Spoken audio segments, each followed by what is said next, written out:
అన్నిటికంటే ముందుగా ఒక పెద్ద ముచ్చట పట్టుకొచ్చిన అదైతే చూద్దాము. మాట ఇచ్చినామంటే వెనకకు తగ్గేదే లేదా అన్నట్టు చేస్తాడు తెలంగాణ సర్కారు వాళ్ళు. ఎలక్షన్లకు ముంగట ఇచ్చిన గ్యారంటీలు అన్నిటినీ ఒక్కోటి పూరముంట చేసుకుంటూ పోతాండ్రు. అట్లనే ఇప్పుడు సీఎం రేవంత్ సారు తెలంగాణ రైతన్నలకు నోరు తీపి చేసే ముచ్చట చెప్పిండు.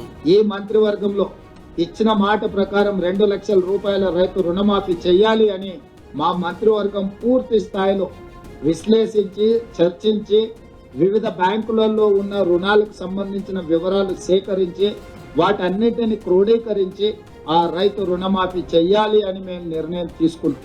ఈ రాష్ట్రంలో ఉన్న రైతులు తీసుకున్న 2 లక్షల రూపాయల వరకు రుణమాఫీని చెయ్యాలని మా ప్రభుత్వము ఈ మంత్రివర్గంలో నిర్ణయం తీసుకున్నది. అప్పుడింత ఇప్పుడింత కోసురుకుంటా కాదు, 2 లక్షల రూపాయల రుణమాఫీ ఒక్కటేసారి చేస్తారట. మంత్రులనంతా చుట్టుముట్టు ఊకబెట్టుకొని ముఖ్యమంత్రి సారు కేబినెట్ మీటింగ్ పెట్టుకొని రుణమాఫీ మీద నిర్ణయం చేసిండు. దానికి అందరు ఆమోదం తెలిపినరాట. ఇక ఎప్పటిలోపు తీసుకున్న అప్పులు మాఫీ చేస్తారట. అంటే ఇచ్చిన మాట ప్రకారం 2 లక్షల రూపాయల రుణమాఫీ చెయ్యాలి. కట్ ఆఫ్ డేట్ 12/12/2018 నుంచి 9/12/2023 మధ్య కాలంలో రైతులు తీసుకున్న రుణాలను 2 లక్షల రూపాయల వరకు మాఫీ చేయాలని మా మంత్రివర్గంలో మేము నిర్ణయం తీసుకున్నాము. ఈ రుణాలు మాఫీ చేయడానికి దాదాపుగా 31,000 కోట్ల రూపాయలు అవసరం అవుతున్నది. 31,000 కోట్ల రూపాయలను సేకరించి తెలంగాణ రాష్ట్ర రైతాంగానికి రుణముక్తి కల్పించి వ్యవసాయం దండుగ కాదు, వ్యవసాయం పండుగ. ఈ ప్రభుత్వం, ఈ ప్రజాపాలన రైతు సంక్షేమం, రైతు రాజ్యం ఒక సంక్షేమ రాజ్యంగా, అభివృద్ధి రాష్ట్రంగా ముందుకు తీసుకెళ్తామని సంపూర్ణమైన విశ్వాసం, భరోసా కల్పించడానికి ఈరోజు మా మంత్రివర్గం నిర్ణయం తీసుకున్నది. ఆఫీసర్లు తెలిసిన లెక్కల ప్రకారం అందరికి రుణమాఫీ చేస్తే దగ్గర 30,000 కోట్లకు ఎక్కువనే భారం పడుతుందట. అయినా సరే వెనకకు తగ్గేదేం లేదు, ఆడిన మాట తప్పేది లేదు, ఖచ్చితంగా చేస్తాం అన్నట్టు చెప్పుకొచ్చిండు సారు. అట్లనే రైతు భరోసా కూడా ఆలస్యం చేయకుండానే ఇస్తారట. అందరితోని మాట్లాడి జల్దిగానే అమలు చేస్తారట. పండ్ల పని ఎగస్ పార్టీ వాళ్ళను గట్టిగానే ఆరుసుకున్నాడు సారు. గత ప్రభుత్వం రుణమాఫీ 1 లక్ష రూపాయలు చేస్తామని, 4 విడతలని, వడ్డీలు చెల్లిస్తామని రకరకాల ప్రకటనలు చేసి వాయిదాల మీద వాయిదాలు వేసుకుంటూ రైతులను, వ్యవసాయాన్ని సంక్షోభం వైపు నెట్టేసి రైతుల ఆత్మహత్యలకు కారణమైంది. 10 సంవత్సరాలల్లా ఏ రోజు కూడా వాళ్ళు ఇచ్చిన మాట నిలబెట్టుకోలేదు. కానీ మా ప్రభుత్వం ఇచ్చిన మాట ప్రకారం ఏకతాటి మీద ఏక గొంతుకతో ఈ నిర్ణయం తీసుకొని మేము ముందు ప్రకటన చేస్తున్నాం. మొత్తానికి అన్ని ఎలక్షన్లు ఓడిచినాక తొలుత శుభవార్త రైతన్నలకే చెప్పిండ్రు సర్కారు వాళ్ళు. అట్లనే ఇక తత్తిమ పథకాలు కూడా జల్దిగానే అమలు చేస్తే మస్తు మంచిగా ఉంటది కదా అనుకుంటారు పబ్లిక్.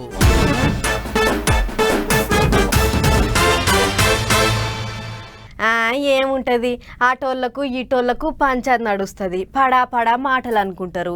అలిగినోళ్ళు అలుగుతారు, గులిగేటోళ్ళు గులుగుతారు. లొల్లు ఎక్కువైతే ఇక బయటికి పోతుంటారు. అసెంబ్లీ మీటింగ్లు చూసి గిట్లనే అనుకుంటారు నిన్నయాల చాలా మంది. అయితే కొత్త సర్కార్ పగ్గాలు చేతులకు తీసుకున్నప్పుడు మాత్రం అసెంబ్లీ మీటింగ్లకు ఓ కొత్త కళ వస్తుంటుంది. అట్లనే ఈసారి ఏపీ అసెంబ్లీ మీటింగ్లకు మస్తు కళ వచ్చింది. ఎమ్మెల్యేలంతా ప్రమాణ స్వీకారం చేసిర్రట. పాండ్రి ఓసారి పోయి చూద్దాం. అసెంబ్లీలో అడుగు పెడితే మళ్ళా ముఖ్యమంత్రి హోదాలని అడుగు పెడతా, అప్పటిదాకా రానే రాను అని 2.5 ఏళ్ల కింద శపథం చేసి బయటకు వచ్చిండు. అంటే ఇక ఇప్పుడు మళ్ళా ఇన్నొద్దులకు సీఎం అయినాకనే అసెంబ్లీకి వచ్చిండు. ఆడిన మాట నిలబెట్టుకున్నాడు బాబు సారు. అసెంబ్లీలకు పోత ముందుగాల దండం పెట్టుకొని అడుగు లోపట పెట్టిండు. ఇక శపథం చేసి గెలిచిండు కాబట్టి సైకిల్ పార్టీ వాళ్ళంతా బాబు సారు వస్తుంటే మస్తు సంబరపడ్డరు. గౌరవ సభ అంటే గీదే అన్నట్టు వర్రిండ్రు. ఇక అందరికంటే ముందుగాల బాబు సారు ప్రమాణ స్వీకారం చేసిండు. నారా చంద్రబాబు నాయుడు అనే నేను శాసనసభ సభ్యునిగా ఎన్నిక అయినందున శాసనం ద్వారా నిర్మితమైన భారత రాజ్యాంగం పట్ల నిజమైన విశ్వాసం, విధేయత చూపుతానని, భారతదేశ సార్వభౌమాధికారాన్ని, సమగ్రతను కాపాడుతానని, నేను స్వీకరించబోయే కర్తవ్యాన్ని శ్రద్ధాశక్తులతో నిర్వహిస్తానని దైవ సాక్షిగా ప్రమాణం చేస్తున్నాను. అటెనక జనసేన అని ఇంకా ఎమ్మెల్యేలంతా ఓగల్లేనుకోగళ్ళు ప్రమాణ స్వీకారం చేసిండ్రు. తొలతసారి ఎమ్మెల్యేగా గెలిచి ఎమ్మటే రాష్ట్రానికి ఉప ముఖ్యమంత్రి అయ్యి అసెంబ్లీలో అడుగు పెట్టిన పవన్ కళ్యాణ్ సారును కూడా అందరూ ఘనంగానే అరుచుకున్నారు. కొణిదెల పవన్ కళ్యాణ్ అనే నేను శాసనసభ సభ్యుడిగా ఎన్నికైనందున శాసనం ద్వారా నిర్మితమైన భారత రాజ్యాంగం పట్ల నిజమైన విశ్వాసం, విధేయత చూపుతానని, భారతదేశ సార్వభౌమాధికారాన్ని, సమగ్రతను కాపాడుతానని, నేను స్వీకరించబోయే కర్తవ్యాన్ని శ్రద్ధాశక్తులతో నిర్వహిస్తానని దైవ సాక్షిగా ప్రమాణం చేస్తాను. ఇంకో దిక్కు 11 సీట్లే గెలుచుకున్న ఫ్యాన్ పార్టీ వాళ్ళు కూడా నాదానేం లేదన్నట్టు అందరు వచ్చి ప్రమాణ స్వీకారం చేసిండ్రు. మాజీ ముఖ్యమంత్రి జగనాల్ సారు వెనక గేట్లకేంచి వచ్చి ప్రమాణ స్వీకారం చేసిండు. లెక్కకైతే ప్రతిపక్ష హోదాకు సరిపడా ఎమ్మెల్యేలు కూడా గెలవలేదు కాబట్టి కారు బయటనే నిలబెట్టి నడుచుకుంటా అసెంబ్లీ లోపలికి పోవాలన్నట. కానీ అట్లా చేయొద్దు, గౌరవం ఇయ్యాలి అని చెప్పిండట బాబు సారు. అందుకే జగనాల్ సారును కార్లనే లోపలికి ఇడిచిపెట్టిండ్రట. ఇక ప్రమాణ స్వీకారం చేసిన వెంటనే చక్కగా రూమ్కి వెళ్ళిపోయిండట సారు. ఇది ఇట్లుంటే ఎమ్మెల్యేలు అందరినీ ఎట్లా పడితే అట్లా మాట్లాడొద్దు, ఉందాగా నడుచుకోవాలి అన్నట్టు కూడా చెప్పిండట సీఎం సారు. అసలే పాత సర్కారు వాళ్ళు ఉన్నప్పుడు 2 దిక్కులకు లడాయి గట్టిగా నడిచింది. మరి ఇప్పుడు మీటింగ్లు ఎట్లెట్లా నడుస్తాయో, ఏమేం పంచాదులు ముంగటేసుకుంటారో అనుకుంటారు పబ్లిక్ అంతా.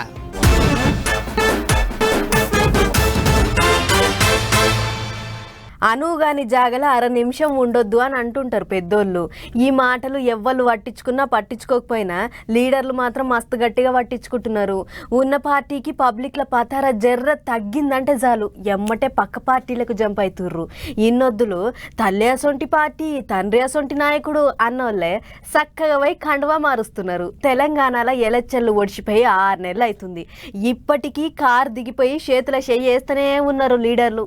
ఈ నడుమ తెలంగాణలో జంపింగులు జర్ర ఆగినాయి కదా అనుకుంటున్న యాళ్లకు అంతల్నే మళ్ళా సురువైనాయి. ఉండి ఉండి ఉండి గట్టిగానే గ్యాలం వేస్తున్నారు చెయ్యి పార్టీ వాళ్ళు. కారు పార్టీల కేసీఆర్ సారుకు దిగ్గేటోళ్లను, శానొద్దుల సంధి ఉన్న పెద్ద మనుషులను చెయ్యి పార్టీలకు ఇగ్గుకునే పనిలో పడ్డట్టున్నారు. అట్లనే ఇక మాజీ స్పీకరు బాన్సువాడ ఎమ్మెల్యే పోచారం సారును చెయ్యి పార్టీలకు ఇగ్గుకున్నారు. సీఎం రేవంత్ సారే స్వయంగా పోచారం సార్ ఇంటికి పోయి కండువా కప్పిండు. సర్కారును మంచిగా నడపనికే పెద్ద మనిషి సలహాలు ఇస్తానన్నాడు. ఆయన బాటలు నడుస్తాం అన్నట్టు చెప్పుకొచ్చిండు ముఖ్యమంత్రి. ఈ రోజు చాలా ప్రాధాన్యత ఉన్నది. ఎందుకంటే ఈరోజు మంత్రివర్గంలో రైతులకు సంబంధించి రుణమాఫీ విషయంలో, మిగతా రైతు సంక్షేమం కోసం వ్యవసాయం దండగ కాదు, వ్యవసాయం పండుగ అని ఒక పండుగ వాతావరణంలో ఈరోజు మేము నిర్ణయాలు తీసుకోబోతున్నాం. ఆ నిర్ణయాలను దృష్టిలో పెట్టుకొని ప్రభుత్వానికి అండగా నిలబడడానికి పోచారం శ్రీనివాసరెడ్డి గారు ముందుకు వచ్చిండ్రు. వారిని మనస్ఫూర్తిగా అభినందిస్తూ వారి సలహాలు, సూచనలు, వారి అనుభవాన్ని మా ప్రభుత్వం ఎప్పుడు వినియోగించుకుంటుంది.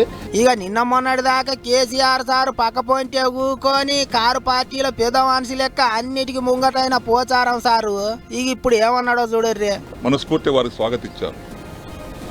వారు చేస్తున్నటువంటి కార్యక్రమాలు రైతు పక్షపాతిగా, రైతు సంక్షేమం కోసం, రాష్ట్రంలో ఉన్నటువంటి సాగునీటి ప్రాజెక్టుల ప్రగతి కోసం వారు తీసుకున్న నిర్ణయాలన్నీ కూడా ఆమోదయోగ్యమైనటువంటి నిర్ణయాలు ఉన్నాయి. కాబట్టి రాజకీయంగా నేను ఆశించేది ఏం లేదు.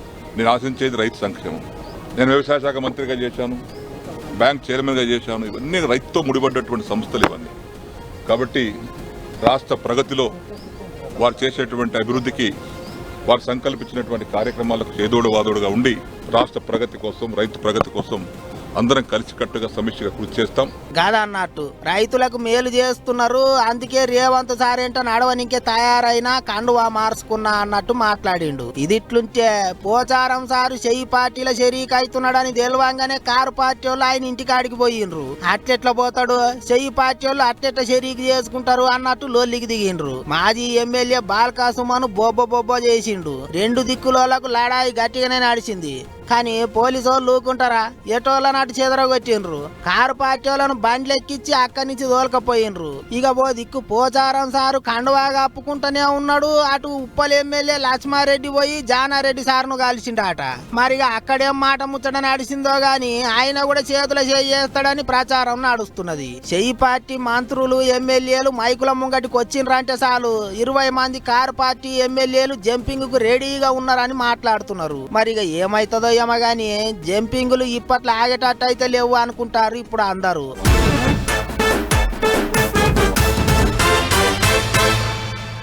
పైసకు పొదుపు మాటలకు అదుపు ఉండాలి. ఆ రెండు లేకపోతే ఇక మనం గాలిపటం లెక్కనే. అన్నిటికీ మించి మాట మాట్లాడేటప్పుడు 1కి 10 సార్లు ఆలోచించుకొని మాట్లాడాలి. ఉప్పు కారం తింటున్నాం కదా అని ఆవేశానికి పోయి ఏది పడితే అది మాట్లాడితే వెనక సిరికి అడ్రస్లు మార్చుకొని తిరగాల్సి వస్తుంది. అందరికీ భయపడే పరిస్థితి వస్తుంది. ఆఖరికి మన పేరు కూడా మార్చుకునే కథ అవుతుంటుంది. గిట్లనే ఆవేశానికి పోయి ఇప్పుడు మస్తు ఆగమవుతున్నాడు ఓ లీడరు చూడుర్రి. పెడతా ఉన్నారు మెసేజ్ ద్వారా. ఇది మంచి పద్ధతి కాదని నా అభిప్రాయం. మీ భాషలో పెట్టాలి అనుకుంటే పెట్టించండి, బాధపడను. దానికన్నా ఒకటి చేయండి. మా కుటుంబం 7 ఉన్నాం. నేను, నా భార్య, నా పెద్ద కొడుకు, చిన్న కొడుకు, కోడలు, మనవరాలు, మనం ఒకేసారి పంపించిన మనుషుల్ని చెప్పించేయండి. మమ్మల్ని మేమేం అడ్డుపడం, మీ అనాథనం, నాకంటే ఎవరు లేరు. అంతేగాని బూతులు మాట్లాడించడం ఆత్మని వినయపూర్వకంగా నేను కోరుకుంటా ఉన్నాను. పేరు మార్చుకోవాలి అని అందరు ఎగబడితే పేరు మార్చుకుంటే అయినా సుత గలీజు మాటలు అంటాండ్రు. ఇక నేనేం చేసి చెప్పుర్రి అన్నట్టు మస్తు బాధపడ్డాడు ముద్రగడ పద్మనాభరెడ్డి సారు. పద్ధతి మార్చుకోండి, తిట్టకుండ్రి అన్నట్టు కోరిండు. అంతేకాదు పీఠాపురం ఎలక్షన్లల్లా జనసేనాని ఓడియకపోతే పేరు మార్చుకుంటానని సవాల్ చేసి ఓడిపోయిండు కాబట్టి పేరైతే మార్చుకున్నాడు. పేరు మార్చుకున్నట్టు సర్కారు వాళ్ళు ఇచ్చిన కాగితాలు అందరికి పంచిపెట్టిండు. లెక్కకైతే పేరు మార్చుకోవాలంటే 3 నెలలు టైం పడుతుందట. కానీ సారు ఆఫీసర్లను తెలిసిన వాళ్ళను పట్టుకొని 2-3 దినాలనే పని అయ్యేటట్టు చూసుకున్నాడట. ఆలస్యం కాకుండా పేరు మార్చుకున్నా అందరి కోరిక నెరవేర్చిన అన్నట్టు మాట్లాడిండు. అంతేకాదు ఇక ఎట్లా గెలిచిండ్రు కాబట్టి సినిమాలన్నీ పక్కకు పెట్టి ఉత్త రాజకీయమే చేయాలి, పబ్లిక్ కు సేవ చేయాలి, కాపోళ్లను కాపాడుకోవాలి అన్నట్టు ఉప ముఖ్యమంత్రి పవన్ కళ్యాణ్ సార్ను కోరిండు పద్మనాభరెడ్డి సారు. సినిమా రంగం పూర్తిగా వదులుకుంటే మంచిదని నా భావన అండి. అక్కడ ఇక్కడ 2 కాళ్ళు వేయటం కష్టం. ఎన్టీ రామారావు గారు లాంటి వారే ఇక్కడే కొనసాగారండి. ఒక సినిమా మాత్రం పర్మిషన్ పుచ్చుకునే నటించారు. ఆ దాన్ని మీరు కూడా నడిస్తే బాగుంటుందని అభిప్రాయపడతా ఉన్నాను. గదా అన్నట్టు ఓడిపోతే ఓడిపోయినా సరే, శాత కాకపోయింది. పేరు కూడా మార్చుకున్నా. మీరైతే గెలిచిండ్రు కదా, మంచిగా చెయ్యండ్రి, చేసి చూపియండ్రి అన్నట్టు మాట్లాడిండు. అన్నేమో గాని వట్టిగా తిట్టకుండ్రి, మెసేజ్లు పెట్టకుండ్రి అని వేడుకున్నాడు. మరిగా చూడాలి గా మాటలన్నీ ఇప్పటికన్నా ఆగుతాయో లేదో గాని రాజకీయాలలో లీడర్లు సవాళ్లు చేసుడు, ప్రమాణాలు చేసుడు, వెనక సిరికి దులుపుకొని పోవుడు మస్తు సార్ల చూస్తూనే ఉంటాం. కానీ ముద్రగడ సారు మాత్రం మాట తప్పకుండా పేరు మార్చుకున్నాడు అనుకుంటారు ఇప్పుడు పబ్లిక్.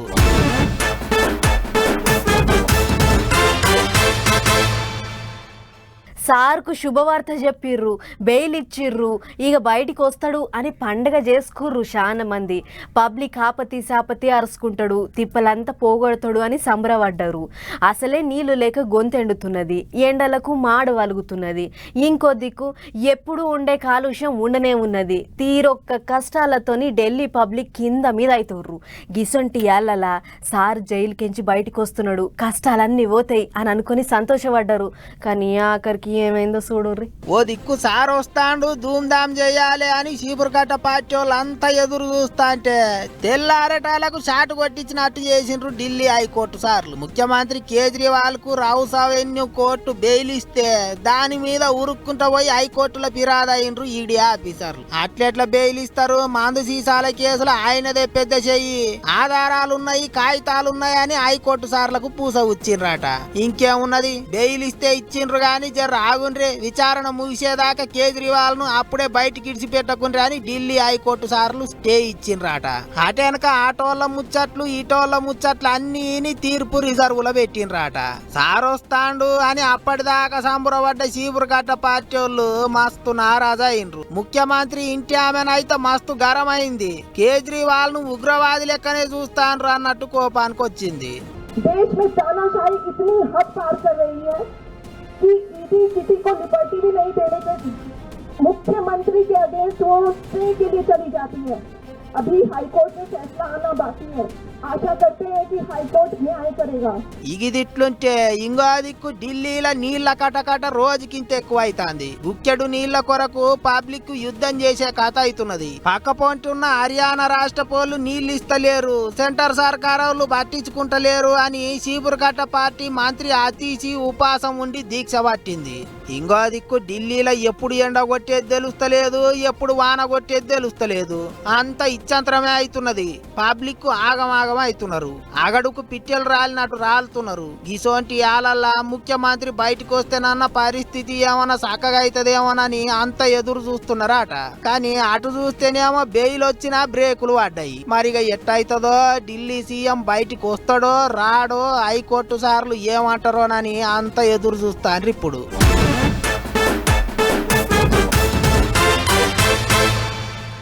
ఈ వానలు చల్లగుండా వచ్చినట్లే వచ్చి మళ్ళా జాడపత్త లేకుండా పోయినాయి. తొలకరి శినుకులను నమ్మి ఇత్తులు పెట్టిన రైతులంతా ఇప్పుడు ఎట్లరో దేవుడా అని అనుకుంటా నెత్తికి చేతులు పెట్టుకుర్రు.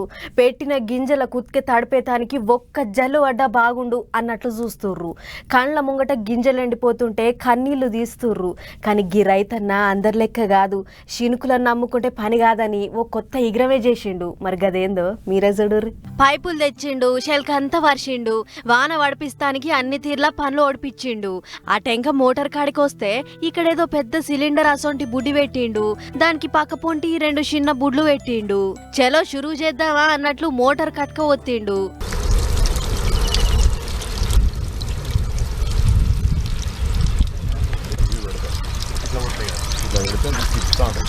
చూసిర్రు కదా, పైపులే జోరు వాన పడ్డట్లు నీళ్ళెట్లా షిమ్మిచ్చి పోతున్నాయో దీన్ని పైపుల వాన అంటారట. ఇక గీ ఇకమత్లు కరీంనగర్ జిల్లా గోపాల్పూర్ ఊరి రైతు రాజా మల్లయ్య చేసిండట. ఆయనకున్న 6 ఎకరాలల్లో పత్తి గింజలు పెడితే ఇత్తులు పెట్టిన కాడ నుంచి వాన శినుకులే లేవట. ఇక అట్లయితే భూమిలో ఉన్న గింజలు భూమిలకే పోయేటట్లున్నాయని ఈ ఇకమత్ చేసిండట. అసలైతే కుండపోత పోస్తే నీళ్లు భూమిలకు ఇంకై శినుకులు లెక్క పడితేనే భూమి మంచిగా నాంతది, పదునైతది. పెట్టిన గింజలకు కూడా కుత్కె తడిసి ఇన్ని నీళ్లు దొరుకుతాయి. అందుకే ఈగ్రం చేసిండట. పైపులకంతా సూదిమోనంత పొక్కలు ఉండుతోని నీళ్లు జయ్యమని షిమ్మిచ్చి కొడుతున్నాయి. శెల్క మొత్తం గిట్లనే పైపులు జాపి గీ భగీరథ కార్యాన్ని చేస్తుండట. అట్లా వానలు లేక భూమిల్లే బొగ్గైపోతున్న గింజల దూప తీర్చుకుంటా తన పంటను తానే కాపాడుకునే ఇకమత్ చేసిండట. షెల్కంతా నల్లలు పెట్టినట్లు పైపులు బిగిచ్చి రెయిన్ పైప్ అనే ఇకమత్తోని మొలకలను కాపాడేతందుకు తనలాడుతుండట. చూడుర్రి రైతన్న ముందు చూపు ఎట్లుందో అని అంటుర్రు గీ ముచ్చట చూసిన పబ్లిక్.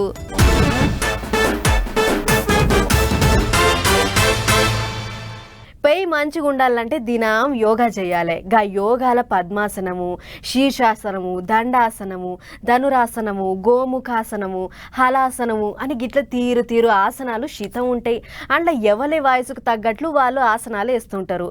అట్లనే శుక్రవారం నాడు యోగా దినం అని దేశం అంతటా పెద్ద పెద్దోళ్ళంతా యోగా చేసిర్రట. మరి ఎవరు చేసిర్రు, ఎట్లెట్లా చేసిర్రు చూడాలి కదా. చలో పార్రి.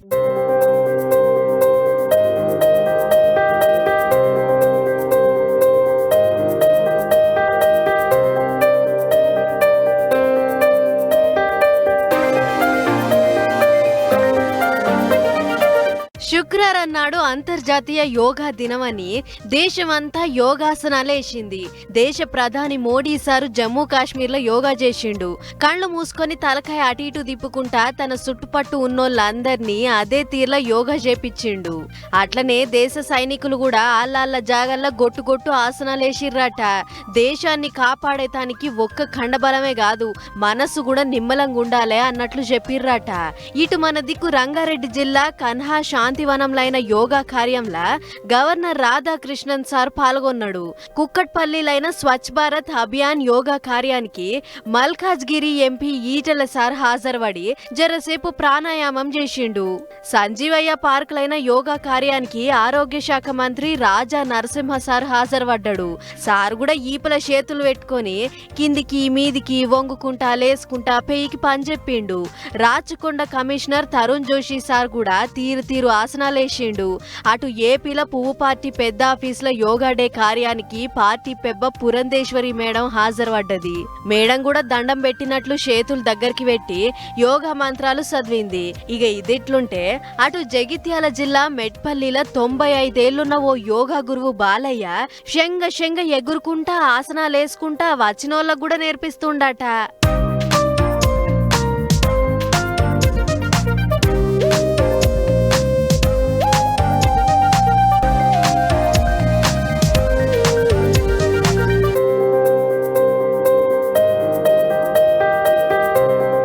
ఇటు ఈషా ఫౌండేషన్ లో అయ్యే 10 టీవీ ఛానల్ ఆఫీస్ లో కూడా యోగా ఆసనాలు మా జోరుగైనాయి. గిట్ల దేశం అంతటా ఎక్కడోళ్ళు అక్కడ తీరు ఆసనాలేసి యోగా డే పండుగను మా సంబరంగా చేసుకుర్రు.